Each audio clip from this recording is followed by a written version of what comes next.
My name is Victoria Finley Wolf, and I'm a quilt artist from New York City. I just call myself a quilter, a quilt artist, because that's really what I'm doing. I try not to contain the way that I think about what I do, because sometimes I want to make it something that's very traditional. Sometimes I want to make something that's very modern, or something that's more art style or artistic, art quilt style. I don't like to limit myself. I want to give myself as many opportunities to just let whatever needs to come out. So I'm trained as a painter. I have a fine arts degree in painting, and I like to explain to people that I work building a quilt the same way that I paint. So I design everything on a design wall.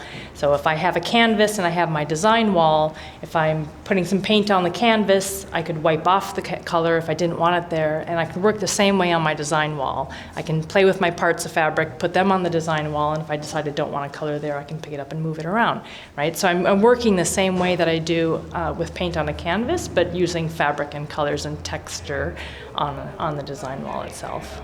The way that I work with when I'm building my quilts is to hands-on a parts department of a pile of fabrics and pushing things around on the design wall. And as you can see, I talk with my hands a lot, so the hands are in the quilts because that's part of the process. It's the tactile, it's the looking, and trying to tell the story. This is my quilt, The Space Between Heartbeats.